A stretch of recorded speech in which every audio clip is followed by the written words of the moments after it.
Alright, hey guys, my name is Virus and welcome back to the channel. Today we are taking a look at World of Warships, not War Thunder, and more specifically the USS Massachusetts in World of Warships.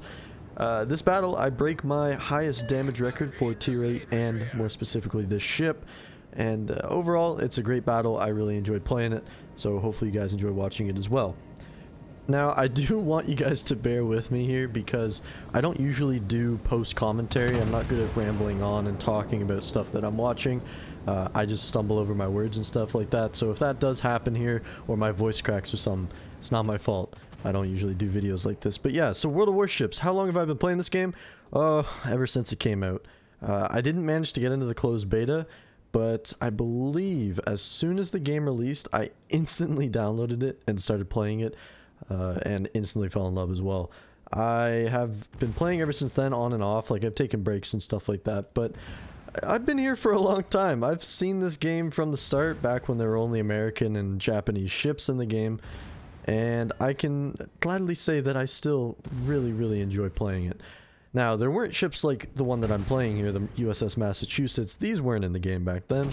In fact, I think the only tier 8 premium I remember, one of the first ones at least, was the Tirpitz. And that thing, you saw so many of them, but it was it was hilarious because I believe that was the first premium, and it was also the first German ship in the game. I hope I'm correct. I don't know, it's been such a long time, but I could be wrong. But yeah, basically the Tirpitz was just mind-boggling at the time because it had torpedoes and it was a battleship, and that was unheard of because we were used to Yamatos and Montanas and stuff like that you know, didn't have torpedoes. They just had a lot of guns. So it was a lot of fun. Like, looking back, recently I actually went back and watched some of Fly Daily's World of Warship videos right when the game first came out, and just to see how far it's changed and how much has changed in the game itself is just, it's crazy. It's really, time is crazy. But on to the actual battle itself. I feel like I should start talking about what's going on here. But we're in the USS Massachusetts, as I said earlier. I have this thing completely spec'd out. For the most part, I'm missing 4 points on my captain before I get this thing to max potential. But for the most part, this is a completed Massachusetts, and what that means, for those of you who don't know, is that I've got all of the secondary skills that I need at the moment. If you don't know, this thing specs into secondary captain skills, and it just becomes such a strong ship. Like, destroyers, they can't really rush you without getting melted down. As you can see, the secondaries just go wailing off into the distance here. 11.3 kilometer range with how I have it set up right now. And so this Kitakaze on the map, or on the B cap in the middle of the map, from like how I position myself, is just getting absolutely annihilated by these secondaries. Unfortunately, the Yugamo did go down there because I missed a shot, and that's completely my fault. Kind of sad, but we do eventually get them with the secondaries there in the end. And right now, I don't know if you guys saw that, but there was a Miyoko coming around this corner here, or he looked like he was going to come around this corner, but he should have been out by now, so I have no idea where he is. Now, if he does rush me, he's a Japanese cruiser, so he has torpedoes, but the torpedo launchers are on the back of the ship, if I remember correctly. So he has to turn full broadside to me to try and get those off, and that was his fatal mistake there. That got him killed. So we're up to 2 kills already. Devastating strike on that guy. Feel kind of bad for him, but that's what you get for trying to rush me. And now we've got our secondary selected on this North Carolina here, so they're just going to start flying off into the distance, hitting them. We've got 4 hits already. We're up to 10 now, and you can just see from the rate of fire in this thing and the amount of just pure shell, like the massive shells just going out there and hitting this guy. Not massive, just the mass of. Just going out there, hitting this guy. We're setting him on fire. We're burning him down. I was worried that that was actually going to do a little bit more damage to me than it did, because I felt like I just wasn't angled enough there, but luckily most of them shattered or bounced. And these secondaries, they're just lighting this guy up over and over again. They just fly out there, and he does actually use damage con, so he ends up repairing the fires there. But I'm hoping that the volleys that are going into the air set him back on fire, but it looks like we're not going to be able to do that. I do have my eyes set on this Kanaiza now, who is giving a little bit of broadside. He's slightly angled away, but we could still probably pen him there. And then I see this big, juicy Georgia giving me full broadside. Now, keep in mind here, I do have my secondary still on this North Carolina, and that is completely intentional. Because he did repair, any fires I set on him for the next minute or so, probably around 40 seconds now, are going to be permanent.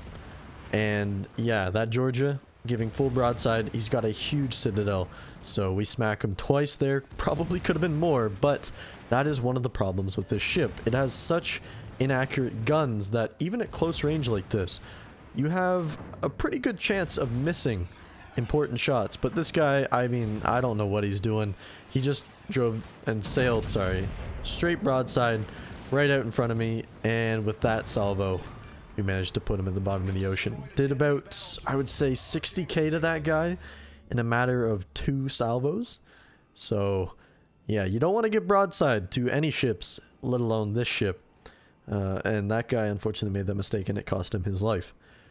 That Gneisenau spots us for a quick little second, but we dip back into cover. Didn't get a salvo off at us, so we're okay. And this North Carolina, I mean, I would love to know what he's thinking right now. Seeing me, I shake my head because I see that he's giving me broadside again, but this example right here, full broadside essentially, North Carolina, huge battleship, and we get 1 over pen on him. I'm pretty sure my shots and my aim was good there. That was just the inaccuracy of the guns coming to bite me. I switched my secondaries over to the Cleveland now because he is a squishier cruiser, and in all honesty, he's the bigger threat here. North Carolina is not going to be a factor. He's so low on health, and I already have fires on him right now ticking down. So with the amount of support I have behind me, even though there are quite a few ships hiding back there, they can still see him, and so they're going to kill him. I've switched my secondaries over to Gneisenau now because he is Gneisenau now, but he's giving me broadside. Here, I feel like I should be shooting at him. Yeah, I do switch over to him. He was giving us full broadside there. I probably could have blapped him for 15 to 20k if I got lucky, but we eventually notice him there, giving full broadside, and we smack him for only 3k, and then another 3k.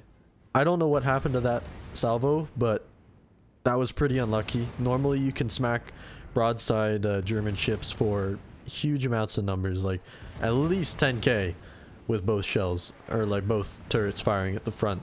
But he got lucky and only managed to take about 7k damage there. But our secondaries, man, we're just lighting them up right now. And we get another salvo off at him. And this one, only 2 hits there. 3 hits, sorry. And they're all over pens. So, I'm pretty sure that's the guns just being inaccurate. Could have been me. I don't know. I'm going to say it's the guns, though.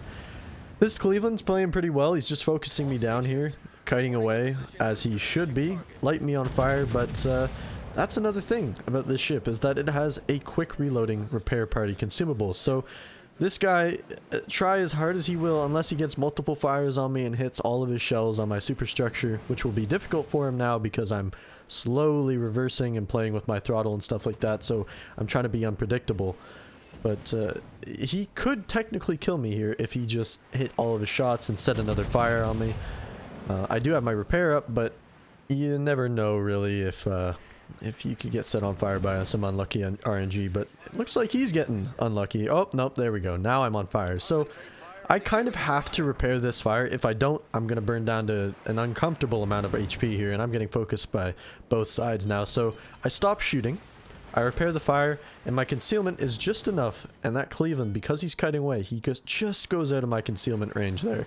And eventually, my Bismarck division mate there picks him up, secures the kill on that guy, and now I don't have to worry about that side. So I can start to angle against these 2 Bismarcks and the Riga. So I'm thinking, at this point, it's probably my game. I'm happy with a 200k damage game. Like, that's pretty freaking good, I'm gonna be honest with you.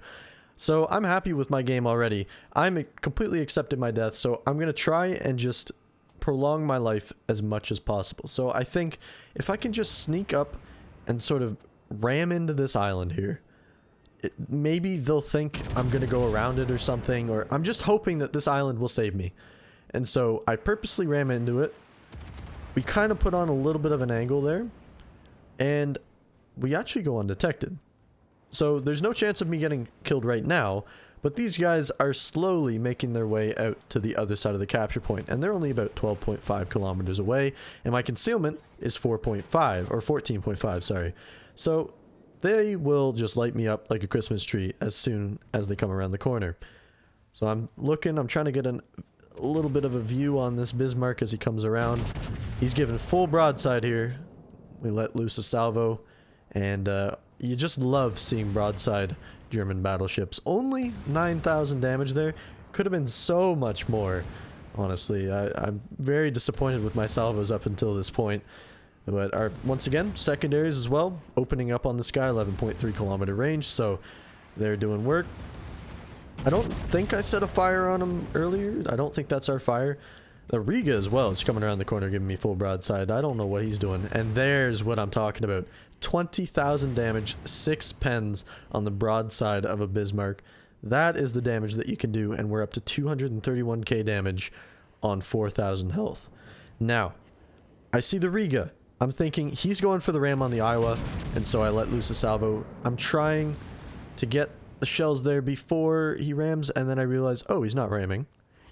And accidentally there, I do hit the Iowa in the superstructure. So Iowa, if you're watching this, I'm so sorry. I didn't mean to hit you in the superstructure with my shell. I'm sure it only overpenned, but you know. But we do manage to pick up a Citadel on the Riga, and he just gets blapped by that Iowa. We're going to reload in a couple seconds.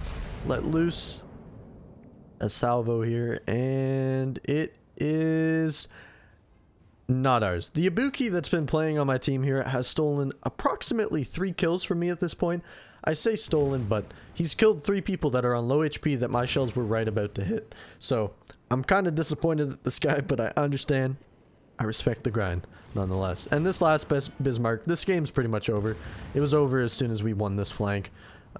We've still got so many battleships behind me that haven't even lost a tad of their HP. And with that salvo, we pick up the kill on the Bismarck. So, end result.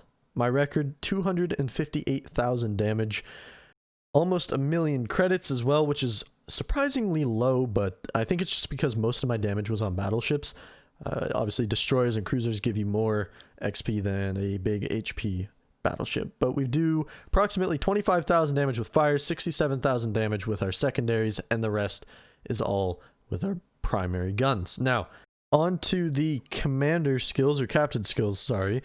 We've got priority target, then adrenaline rush, then we've got the demo expert and basic firing training, advanced firing training, and manual secondaries. And for my 19th point, which I don't have unlocked, the reason why it's dashed out there, that circle, the high alert, I believe it's called, whatever the minus 10% reload time to your repair party consumable is, that one.